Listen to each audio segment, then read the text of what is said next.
tous, je suis très heureuse de vous accueillir pour cette émission exceptionnelle consacrée aux inventions les plus cons du monde. Vous allez retrouver ce soir de nombreuses inventions qui n'ont pas fini de vous surprendre.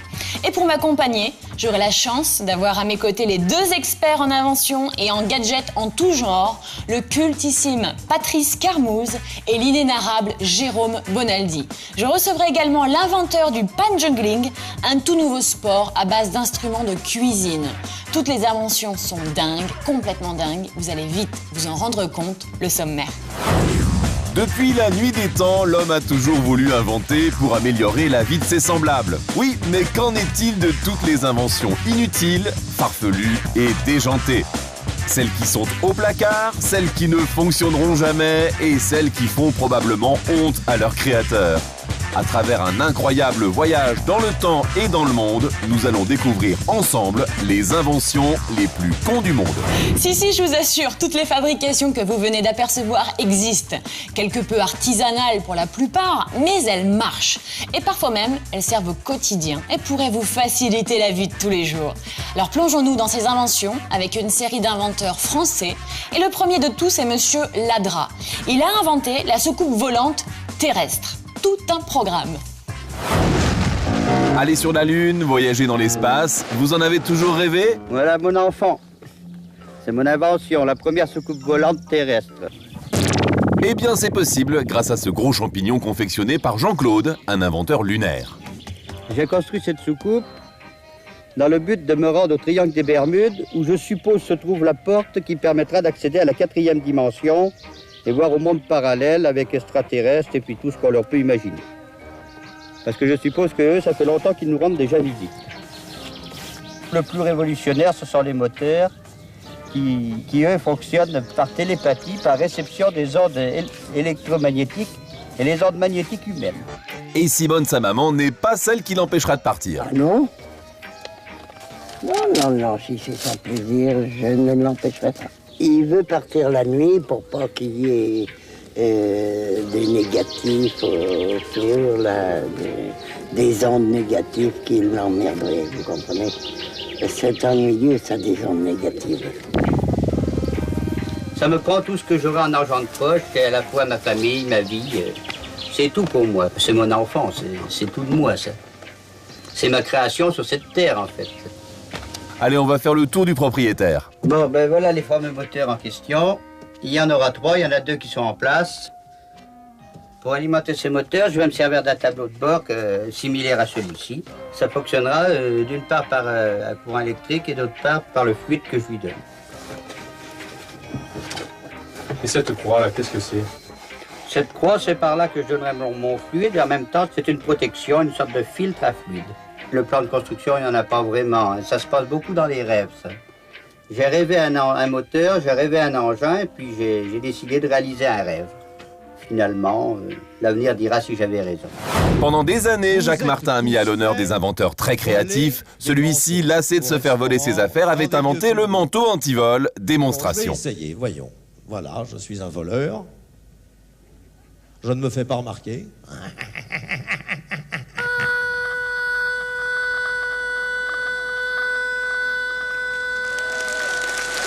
C'est formidable, monsieur.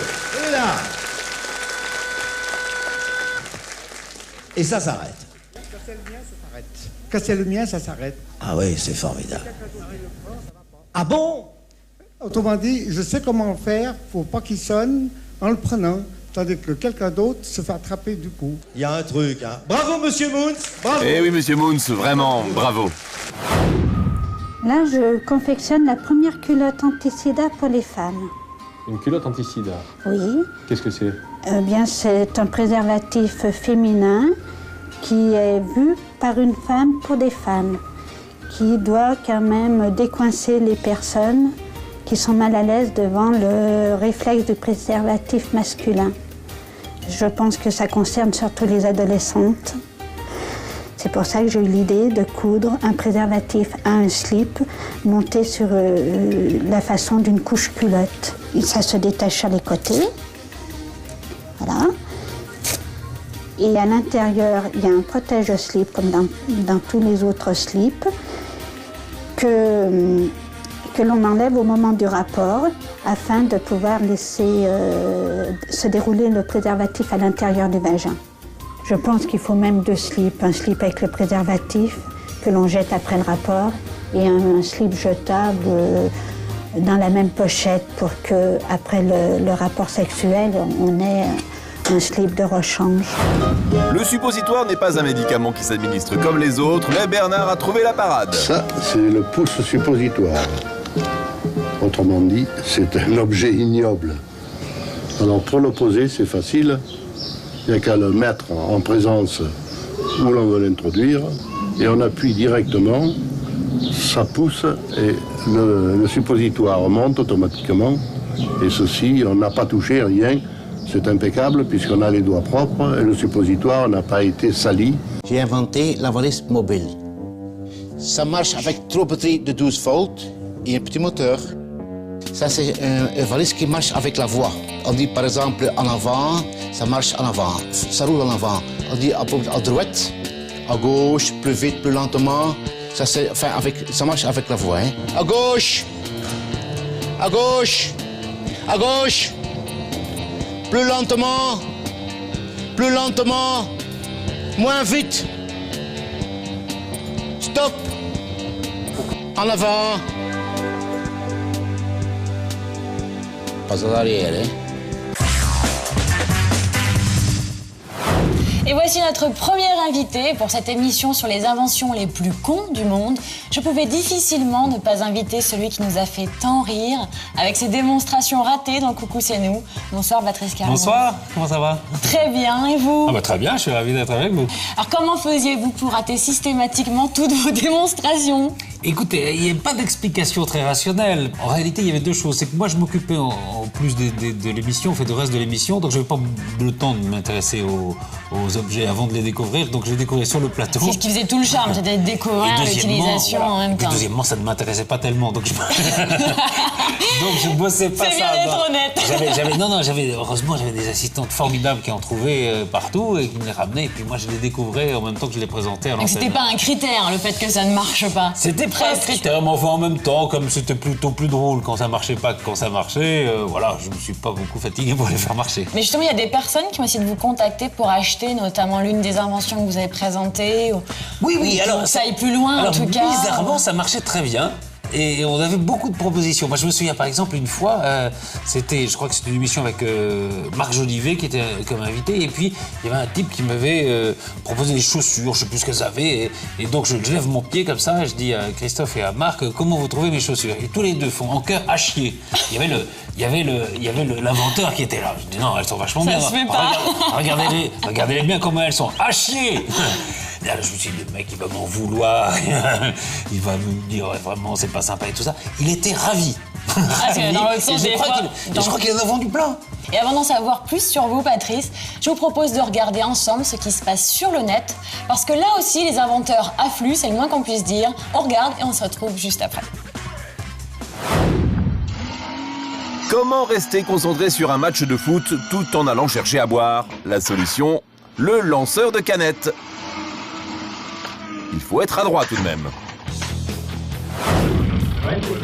2 grosses hélices, un moteur de tondeuse au-dessus de la tête et des gaz d'échappement plein les narines. Cet inventeur a réalisé son rêve, s'élever dans les airs grâce au fauteuil hélicoptère.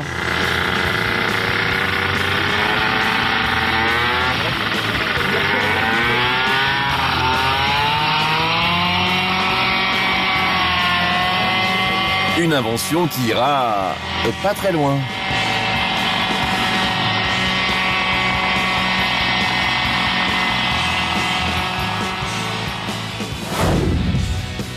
Le recyclage est à la mode et vos vieilles disquettes n'y échapperont pas. Mis au rebut depuis l'utilisation du CD, cet inventeur leur redonne une nouvelle vie. Il les perce, il les assemble. Qu'est-ce que c'est? Un paravent? C'est très tendance et ça peut devenir pratique. Un transat? Une valise? Mais non, c'est une sacoche. Très utile pour ranger les CD. Belle revanche des disquettes. À quand le sac à main machine à écrire? voilà l'ultime moyen de défense en cas d'agression nocturne, le nunchaku lumineux. Non seulement vous ferez fuir votre agresseur, mais avec un peu de musique en plus, vous improviserez une sympathique soirée techno. Nous sommes à Dortmund en Allemagne et Ulrich, coureur du dimanche, a décidé de ne plus se fatiguer. Il aurait pu acheter une mobilette, mais il a préféré installer un moteur à propulsion derrière son VTT. Les propulseurs ressemblent à ceux de la voiture de Batman, mais posés sur une plaque de placo, ça casse un peu le mythe du super-héros, qui laisse sa place à Super Mécano. Désormais, plus besoin de pédaler, il n'a pas peur de s'engager sur des routes secondaires.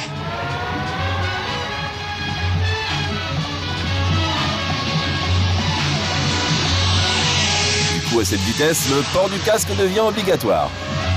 On s'entend. On dit souvent que les inventeurs ont des étincelles plein la tête. Voilà, Stanislas, lui, il a la flamme au bout des doigts. Ce plombier a trouvé la solution pour ne plus oublier ses instruments de soudure. Il les a intégrés dans son gant-torche. Attention toutefois à le retirer quand on a le nez qui gratte. En voilà vraiment de drôles d'inventions. Moi, mon préféré, c'est le lanceur de bière. Je sais pas si vous connaissiez ou si ça vous dit d'avoir ça à la maison. Bon, ça me fait pas. Mais sinon, il y a bien des inventions super simples que vous avez eu à présenter et que vous n'avez jamais réussi à faire fonctionner. Il y en a beaucoup, il y en a beaucoup. Il y avait ce que je me dis. Il y avait un lit, par exemple, c'était terrible, un lit à commande vocale. Ah, sympa. Ça, c'est vachement bien. Alors, allongé, assis. Ah, oui, alors on fait fauteuil, alors ils se mettent en fauteuil, allongé, tout ça. Sauf que, d'abord, il voulait rien faire au début, et puis après, il s'est mis à partir dans tous les sens, et le contraire de ce qu'on disait. Il y avait un truc aussi qui ressemble un peu au lanceur de bière, enfin, c'était un truc pour faire des cocktails, et je me souviens, c'était avec Julio Iglesias. Et comme ça, il venait de temps en temps en France. On le voit pas très souvent, ouais. Et donc, il y avait ce truc à cocktail. Alors, je fais le cocktail, c'était assez bien, ça. Et je dis, après, il n'y a plus qu'à le boire. Et je pensais que c'était un verre. Et donc, je t'ouvre le truc. Il en a reçu partout. Il a trop rien dit, ça va? Il a rien dit, non, il a rigolé. Ouais, c'est plutôt sympa de sa part. C'est pourtant assez facile, ça, mais bon. Et des objets, finalement, totalement inutiles. Ah, il y en a beaucoup d'objets inutiles. Le pouce suppositoire. Ah là, formidable. On l'a présenté à nos téléspectateurs en début d'émission. C'est génial, non? Ouais, c'est génial, c'est top. Et j'avais une petite question. Vous avez sorti dernièrement un DVD qui s'appelle Télé Bistro. Est-ce que vous pouvez nous en parler un petit peu? Oui. C'est quoi? Alors, c'est un garçon qui s'appelle Cyril Daspé qui a tourné ça. C'était une séquence qu'on avait commencé justement dans Coucou c'est nous. Et là, c'est des gens qui sont dans les bistrots et qui commentent l'actualité. Alors, c'est extrêmement drôle. On dirait des dialogues de cinéma, et c'est pas des dialogues du cinéma, c'est des vrais gens, c'est pas des acteurs. C'est d'autant plus intéressant. Ouais, c'est vraiment très drôle. Merci beaucoup, Patrice, d'être venu sur notre plateau. C'était un enchantement, un vrai plaisir de vous retrouver. Et avant de partir, une dernière petite question. Vous êtes plutôt auto ou moto? Les deux. Bon, les deux. Les deux, oui. Je vous propose de découvrir tout de suite une série d'inventions pratiques pour éviter de perdre son temps dans les embouteillages. Effectivement, pour éviter les embouteillages, mieux vaut passer par l'eau. Bienvenue dans le concours de voitures amphibies qui se déroule chaque année dans la ville britannique de Weston-super-Mare. Et parmi ces prototypes, c'est l'aéroglisseur équipé d'un coussin d'air qui se taille la part du lion. En revanche, les autres véhicules sont beaucoup moins fiables. C'est le cas notamment du roadster de plage. Sur le sable, ça fuse, mais dans l'eau, il ne fait pas 2 mètres. Ça fume et ça patine. Peut-être que le pick-up de plage aura plus de chance. Là aussi sur le sable, il est le premier, mais dès qu'il est dans l'eau, il est obligé d'être remorqué. La voiture catamaran va-t-elle tirer son épingle du jeu? Comme tous ses autres concurrents sur le sable, il n'y a aucun problème. Et dans l'eau? A priori, oui, ça a l'air stable. Mais dès la première vague, l'eau rentre partout. Faut dire qu'il aurait peut-être dû fermer ses fenêtres.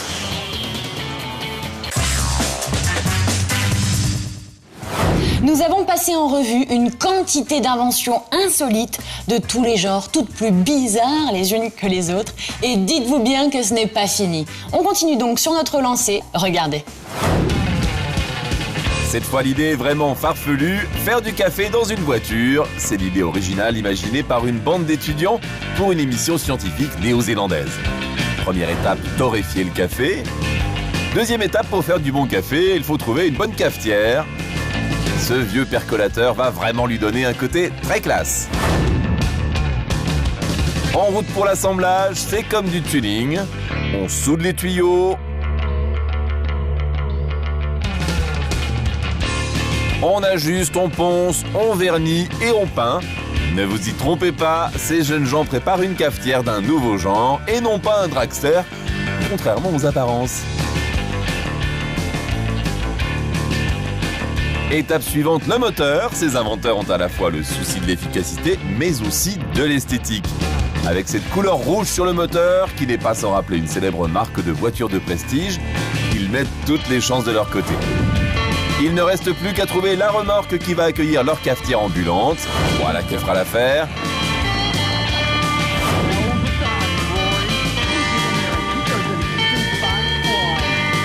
Quelques ajustements plus tard, pas mal d'huile de coude et enfin, on peut installer tout l'appareillage.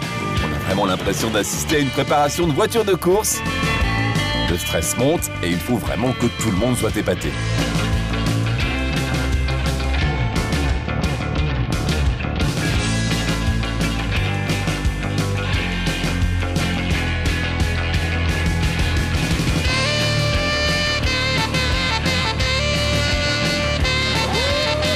On y est. Attention, voilà le résultat. Avec une cafetière comme celle-là, Mamie et son café n'ont plus qu'à aller se rhabiller. Et pour qu'une affaire marche, il ne faut pas que du savoir-faire, il faut aussi le faire savoir. Et quelques filles bien roulées vont vite donner envie de boire du café. Tout est en place, la vapeur est sous pression, le café à moudre n'attend que ça. Les premières gouttes vont bientôt arriver.